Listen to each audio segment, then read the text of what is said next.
মুরলির তারিখ ৬ জানুয়ারি ২০২৪। ওম শান্তি। মধুবন থেকে বাপদাদা বলছেন, মিষ্টি বাচ্চারা, এখন তোমাদের এই শরীরকে ভুলে অনাসক্ত কর্মাতীত হয়ে ঘরে ফিরে যেতে হবে। সেই জন্য সুকর্ম করো, কোনো বিকর্ম নয়। প্রশ্ন, নিজের অবস্থাকে পরীক্ষা করার জন্য কোন তিনজনের মহিমাকে সর্বদা স্মরণে রাখবে? উত্তর: ১. নিরাকারের মহিমা, ২. দেবতাদের মহিমা, ৩. নিজের মহিমা। এখন তোমরা পরীক্ষা করো যে নিরাকার বাবার সমান পূজ্য হয়েছ কি, তাঁর সব গুণ ধারণ করেছ কি। আমাদের আচার আচরণ কি দেবতাদের মতো রাজকীয়? দেবতাদের যে খাওয়া দাওয়া, তাদের যে গুণ, তা কি আমাদের আছে? আত্মাদের যে গুণ, সেই সব গুণকে জেনে তার স্বরূপ হয়েছ কি? ওম শান্তি। বাচ্চাদের বোঝানো হয়েছে যে আত্মার নিবাস স্থান টাওয়ার অফ সাইলেন্সে, অর্থাৎ শান্তির শিখরে। হিমালয় পাহাড়ের যেমন শিখর থাকে, সেটা তো অনেক উঁচু হয়। তোমরাও উঁচুর থেকেও উঁচুতে থাকো। ওরা পাহাড়ে ওঠার প্র্যাকটিস করে, রেসও করে।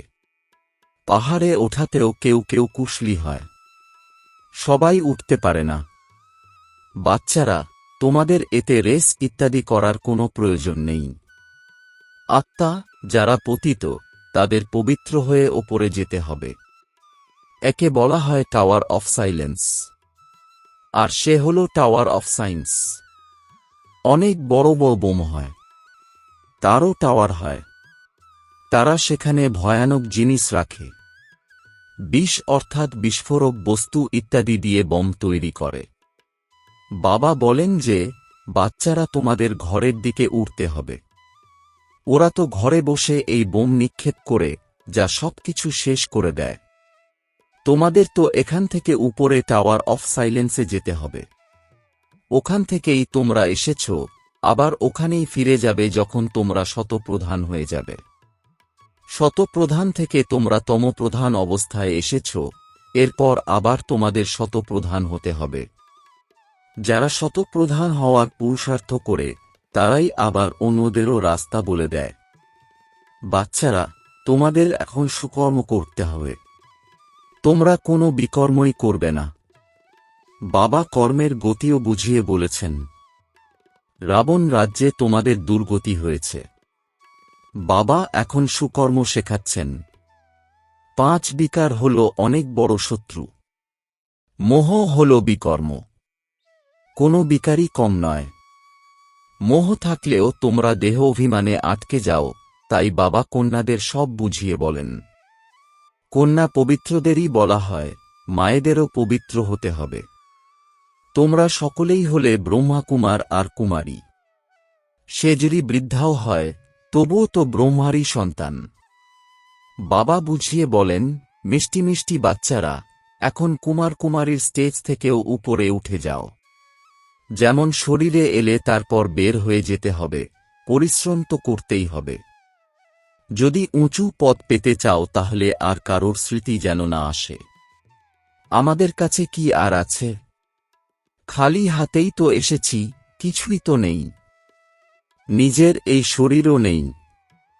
এখন এই শরীরকে ভুলতে হবে, অনাসক্ত কর্মাতীত হয়ে যেতে হবে। তোমরা ট্রাস্টি হও। বাবা বলেন, তোমরা ঘোরো, বেড়াও, কিন্তু অপ্রয়োজনীয় খরচ করো না। মানুষ অনেক দানও করে। খবরের কাগজে বেরিয়েছিল যে অমুক ব্যক্তি অত্যন্ত দানী, হসপিটাল, ধর্মশালা ইত্যাদি বানিয়েছে। যে অনেক দান করে, সে গভর্নমেন্ট থেকে টাইটেলও পায়। প্রথমে টাইটেল হয় হিজ হোলিনেস, হার হোলিনেস, হোলি পবিত্রকে বলা হয়।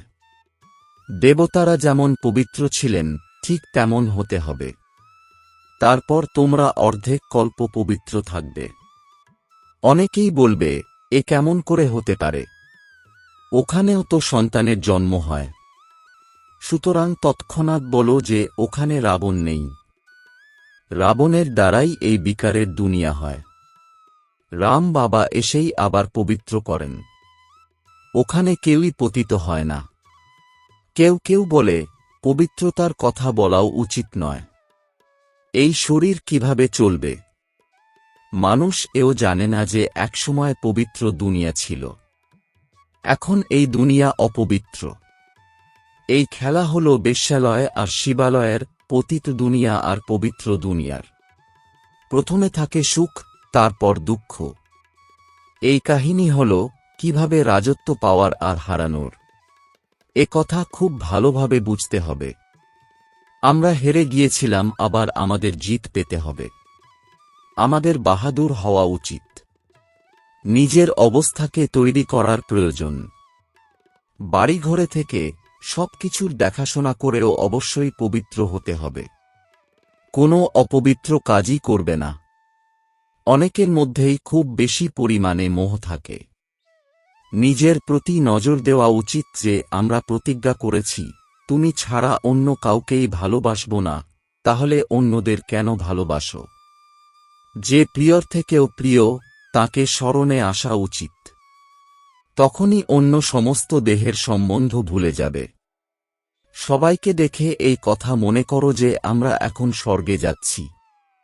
এসবই হল কলিযুগী বন্ধন। আমরা দৈবী সম্বন্ধে যাচ্ছি। আর কোনো মানুষের বুদ্ধিতে এমন জ্ঞান নেই। তোমরা যদি বাবার স্মরণে খুব ভালোভাবে থাকো তাহলে তোমাদের খুশির পারদ চড়তে থাকবে। যতটা সম্ভব বন্ধন কম করতে থাকো। নিজেকে হালকা করে দাও। বন্ধন বৃদ্ধি করার প্রয়োজন নেই। এই রাজ্য লাভ করতে খরচের প্রয়োজন নেই। তোমরা খরচ ছাড়াই বিশ্বের রাজত্ব নাও। ওদের বারুদ, সৈন্য এর উপর কত খরচ হয়। তোমাদের কিছুই খরচা নেই। তোমরা যা কিছুই বাবাকে দাও তা দাও না, বরঞ্চ তোমরা বাবার থেকে নাও। বাবা তো হলেন গুপ্ত। তিনি শ্রীমত দেন যে মিউজিয়াম খোলো, হসপিটাল, ইউনিভার্সিটি খোলো, যার থেকে তোমরা জ্ঞান প্রাপ্ত করতে পারো। যোগের দ্বারা তোমরা সর্বদার জন্য নিরোগী হয়ে যাও। 21 জন্মের জন্য তোমাদের হেলথ, ওয়েলথ আর তার সঙ্গে হ্যাপিনেস তো আছেই। 1 সেকেন্ডে কিভাবে মুক্তি আর জীবন মুক্তি পাবে শেখা এখানে এসে বোঝো। দ্বারেই তোমরা বোঝাতে পারো। দ্বারে যেমন ভিক্ষা চাইতে আসে, তোমরাও তেমনই ভিক্ষা দাও, যাতে মানুষ একদম ধনী হয়ে যায়। যে কেউই হোক না কেন, তোমরা জিজ্ঞেস করো তোমরা কি ভিক্ষা চাও। আমরা তোমাদের এমন ভিক্ষা দেব যে জন্মজন্মান্তর তোমরা ভিক্ষা চাওয়ার হাত থেকে মুক্ত হয়ে যাবে। অসীম জগতের বাবা আর সৃষ্টিচক্রকে জানলে তোমরা এমন হতে পারো। তোমাদের এই ব্যাজও কামাল করতে পারে। 1 সেকেন্ডে অসীম জগতের উত্তরাধিকার তোমরা এর দ্বারা যে কাউকেই দিতে পারো। তোমাদের সার্ভিস করার প্রয়োজন। বাবা তোমাদের 1 সেকেন্ডে বিশ্বের মালিক বানান। এরপর সবকিছুই পুরুষার্থের উপর নির্ভর করে। ছোট বড় সবাইকেই বলা হয় যে তোমরা বাবাকে স্মরণ করো। ট্রেনেও তোমরা ব্যাজের উপরে সার্ভিস করতে পারো। ব্যাজ তোমরা সবসময় লাগিয়ে রাখো, এর উপরে তোমরা বোঝাতে পারো যে তোমাদের 2 জন বাবা। 2 জনের থেকেই তোমরা অবিনাশী উত্তরাধিকার পাও। ব্রহ্মার থেকে অবিনাশী উত্তরাধিকার পাওয়া যায় না। তিনি হলেন মাধ্যম। এনার মাধ্যমেই বাবা তোমাদের শেখান আর অবিনাশী উত্তরাধিকার দেন। প্রতিটি মানুষকে দেখে বুঝে তবে বোঝানো উচিত। যাত্রাতেও তো অনেকেই যায়। ওইসব হল শরীরের যাত্রা। আর এ হল আত্মিক অর্থাৎ রুহানি। এর দ্বারা তোমরা বিশ্বের মালিক হও। শরীরের যাত্রায় তো মানুষ ধাক্কা খেতে থাকে। তোমাদের সঙ্গে যেন সিঁড়ির চিত্র থাকে। সার্ভিস করতে থাকলে তোমাদের ভোজন ইত্যাদিরও কোনো প্রয়োজন থাকবে না। বলা হয় খুশির মতো খাবার নেই। ধন না থাকলে তাদের প্রতি মুহূর্তে খিদে পায়। ধনবান রাজাদের যেমন পেট ভরা থাকে। তোমাদের চলন খুবই রাজকীয় হওয়া উচিত। কথাবার্তাও ফার্স্ট ক্লাস হওয়া উচিত। তোমরা বুঝতে পারো যে আমরা এখন কি হতে চলেছি। ওখানে খাওয়া দাওয়া ইত্যাদি খুবই রাজকীয়ভাবে হয়। অসময়ে কেউই খায় না। অনেক রাজকীয়তা আর শান্তির সঙ্গে খায়। তোমাদের এই সমস্ত গুণই শেখা উচিত। নিরাকারের মহিমা, দেবতাদের মহিমা আর নিজের মহিমা, এই তিনকে পর্যবেক্ষণ করো। এখন তোমরা বাবার সমান গুণী তৈরি হচ্ছ, এরপর দেবতাদের সমান গুণবান হবে। তাই সেই গুণ এখনই ধারণ করা উচিত। এখন তোমরা দৈবী গুণ ধারণ করছ। এ কথাটি খ্যাত আছে যে শান্তির সাগর, প্রেমের সাগর, বাবা যেমন পূজ্য তেমনি তোমরাও পূজ্য। বাবা তোমাদের নমস্কার করেন। তোমাদের তো ডবল পূজা হয়। এই সব কথা বাবাই বুঝিয়ে বলেন। তোমাদের মহিমাও বোঝানো হয় যে পুরুষার্থ করো, এমন হও। নিজের মনকে জিজ্ঞাসা করা উচিত যে আমরা এমন হয়েছি কি? আমরা যেমন অশরীরী এসেছি তেমনি অশরীরী হয়েই যেতে হবে। শাস্ত্রেও আছে যে লাঠিও ছাড়ো। এতে কিন্তু লাঠির কথা নেই। এখানে তো শরীর ত্যাগ করার কথা। বাকি সবকিছুই হল ভক্তিমার্গের কথা। এখানে কেবল বাবাকেই স্মরণ করতে হবে। বাবা ছাড়া দ্বিতীয় আর কেউই নয়। বাচ্চারা, তোমরা জ্ঞান পেয়েছ, তোমরা জানো যে মানুষ কতখানি গুরুর শৃঙ্খলে আবদ্ধ। গুরু অনেক প্রকারের আছে। এখন তোমাদের না গুরুর প্রয়োজন আর না অন্য কিছু পড়ার। বাবা একটাই মন্ত্র দিয়েছেন, মামেকম স্মরণ করো, অর্থাৎ একমাত্র আমাকেই স্মরণ করো। এই অবিনাশী উত্তরাধিকারকে স্মরণ করো আর দৈবী গুণ ধারণ করো। গৃহস্থ জীবনে থেকে তোমাদের পবিত্র থাকতে হবে।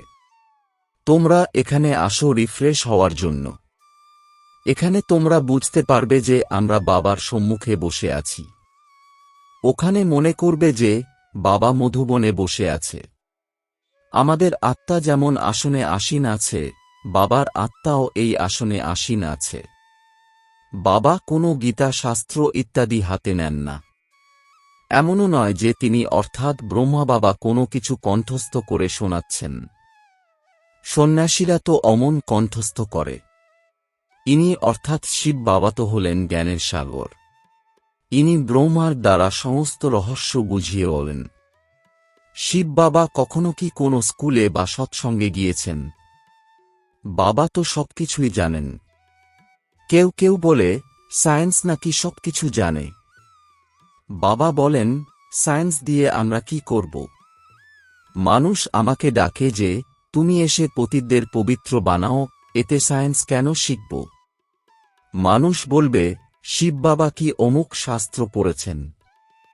আরে, তাকে তো বলা হয় জ্ঞানের সাগর। ওসব তো হল ভক্তিমার্গের শাস্ত্র। বিষ্ণুর হাতে শঙ্খ, চক্র, গদা, পদ্ম দিয়ে দিয়েছে। মানুষ এর অর্থ কিছুই বোঝে না। বাস্তবে এই অলঙ্কার ব্রহ্মা আর ব্রাহ্মণদের দেওয়া উচিত। সূক্ষ্মলোকে অর্থাৎ বতনে তো এই শরীর থাকে না। ব্রহ্মার সাক্ষাৎকারও ঘরে বসে অনেকেরই হয়। কৃষ্ণেরও সাক্ষাৎকার হয়। এর অর্থ হল, এই ব্রহ্মার কাছে যাও, তাহলে কৃষ্ণের সমান হতে পারবে বা কৃষ্ণের বংশে আসতে পারবে। সেটা তো কেবল প্রিন্সের সাক্ষাৎকার হয়। তোমরা যদি খুব ভালো করে পড়ো তাহলে এমন হতে পারবে। এই হল এইম অবজেক্ট। স্যাম্পল তো একজনকেই বানানো হবে, তাই না? একে মডেল বলা হয়। তোমরা জানো যে বাবা এসেছেন সত্যনারায়ণের কথা শোনাতে, নর থেকে নারায়ণ বানাতে। প্রথমে তো অবশ্যই প্রিন্স হবে। শাস্ত্রে দেখানো হয়েছিল যে কৃষ্ণ মাখন খেয়েছিল। বাস্তবে এ হল বিশ্বের বাদশাহীর গোলক অর্থাৎ গ্লোব। বাকি চাঁদ ইত্যাদি কিভাবে মুখে দেখাবে? বলা হয় যে দুই বিড়াল নিজেদের মধ্যে লড়াই করছিল, কিন্তু মাঝখান থেকে সৃষ্টির যে মালিক তার মুখে মাখন দেখিয়ে দিয়েছে। এখন তোমরা নিজেদের দেখো যে আমরা এমন হয়েছি কি হইনি। এই পড়া হল রাজপদের জন্য। প্রজা পাঠশালা বলবেই না। এ হল নর থেকে নারায়ণ হওয়ার পাঠশালা, গডলি ইউনিভার্সিটি। ভগবান এখানে পড়ান। বাবা বলেছেন যে লেখো ঈশ্বরীয় বিশ্ববিদ্যালয়, ব্র্যাকেটে লেখো ইউনিভার্সিটি, কিন্তু এই কথা লিখতে তোমরা ভুলে যাও। তোমরা যতই তাদের ব্রহ্মাকুমারিসের পুস্তক ইত্যাদি দাও না কেন, তারা কিছুই বুঝবে না। সামনে বসে বোঝাতে হয়। অসীম জগতের বাবার থেকে অসীম জগতের অবিনাশী উত্তরাধিকারী পাওয়া যায়। জন্মজন্মান্তর তোমরা জাগতিক সীমিত অর্থাৎ হদের বর্ষা উত্তরাধিকার নিয়ে এসেছ। তোমরা ব্যাজের উপরেও বোঝাতে পারো। কেউ কেউ তোমাদেরকে নিয়ে হাসাহাসিও করতে পারে। তোমরা দুজন বাবার কথা সেই সময় বলতে পারবে। এমন অনেকেই আছে যারা নিজের বাচ্চাদের বোঝায়। বাচ্চারাও বাবাকে বোঝাতে পারে। স্ত্রী তার পতিকে নিয়ে আসে। কোথাও কোথাও আবার ঝগড়াও করে। এখন তোমরা জানো যে তোমরা সব আত্মারা হলে সন্তান। তোমরাই অবিনাশী উত্তরাধিকারের অধিকারী। লৌকিক জগতে মেয়েরা বিয়ে করে অন্য বাড়িতে যায়, একে কন্যাদান বলা হয়। অন্যকে তো দিয়ে দেয়, তাই না? এখন তো ওই কাজ তোমরা করবে না। ওখানে স্বর্গেও কন্যারা অন্য গৃহে যায়, কিন্তু তারা পবিত্র থাকে। এ হল পতিত দুনিয়া, আর ওই সত্যযুগ হল শিবালয়, পবিত্র দুনিয়া। বাচ্চারা, তোমাদের উপরে এখন বৃহস্পতির দশা। তোমরা স্বর্গে তো অবশ্যই যাবে, এ তো সম্পূর্ণ পাকা। বাকি পুরুষার্থ করে উঁচু পদ পেতে হবে। নিজের মনকে জিজ্ঞাসা করো, আমরা অমুকের মতো সার্ভিস করি তো? এমন নয় যে ব্রাহ্মণী অর্থাৎ টিচার চাই। নিজেই টিচার হও। আচ্ছা, বাচ্চাদের পুরুষার্থ করতে হবে। বাকি বাবা কারোর থেকে অর্থ নিয়ে কি করবেন? তোমরা মিউজিয়াম ইত্যাদি খোলো। বাড়িঘর ইত্যাদি তো এখানেই শেষ হয়ে যাবে। বাবা তো ব্যবসায়ী, তাই না? তিনি হলেন শেয়ারের দালাল অর্থাৎ শরফ। তিনি দুঃখের শৃঙ্খল থেকে মুক্ত করে সুখ প্রদান করেন। এখন বাবা বলছেন, অনেক সময় অতিক্রান্ত হয়ে গেছে, অল্পই বাকি আছে, তোমরা দেখতে থাকবে, অনেক বিপর্যয় হবে। আচ্ছা, মিষ্টি মিষ্টি প্রশিক্ষার্থী বাচ্চাদের মাতাপিতা বাপদাদার স্মরণসহ স্নেহসুমন আর সুপ্রভাত। আত্মিক পিতার আত্মিক বাচ্চাদেরকে জানাচ্ছি নমস্কার। ধারণার জন্যে মুখ্য সার: 1. ট্রাস্টি আর অনাসক্ত হয়ে থাকো। কোনো ব্যর্থ খরচ করো না। নিজেদের দেবতার মতো পবিত্র বানানোর পুরুষার্থ করতে থাকো। 2. একমাত্র সেই প্রিয়র থেকেও প্রিয় জিনিসকে অর্থাৎ বাবাকে স্মরণ করো। যতটা সম্ভব কলিযুগী বন্ধনকে হালকা করতে থাকো। বন্ধন বাড়িও না। তোমরা সত্যযুগী দৈবী সম্বন্ধে যাচ্ছ, এই খুশিতেই থাকো। বরদান: পুরানো স্বভাব সংস্কারের বোঝাকে সমাপ্ত করে ডবল লাইট হয়ে থাকা ফরিস্তা ভব। এর বিস্তার: যখন বাবার হয়ে গেছ তখন সমস্ত বোঝা বাবাকে দিয়ে দাও। পুরানো স্বভাব সংস্কারের এতটুকু বোঝাও যদি থেকে যায় তবে উপর থেকে নিচে নিয়ে আসবে। উঠতি কলার অনুভব করতে দেবে না। সেই জন্য বাপদাদা বলেন, সবকিছু দিয়ে দাও। এই রাবণের প্রপার্টি নিজের কাছে রাখলে দুঃখই পাবে। ফরিস্তা অর্থাৎ যার কাছে এতটুকু রাবণের প্রপার্টি থাকে না। সব পুরানো খাতাকে ভস্ম করো, তবেই বলা হবে ডবল লাইট ফরিস্তা। স্লোগান: নির্ভয় আর হাসিখুশি মনে অসীম জগতের খেলাকে দেখলে কোনো অস্থিরতা আসবে না। ওম শান্তি।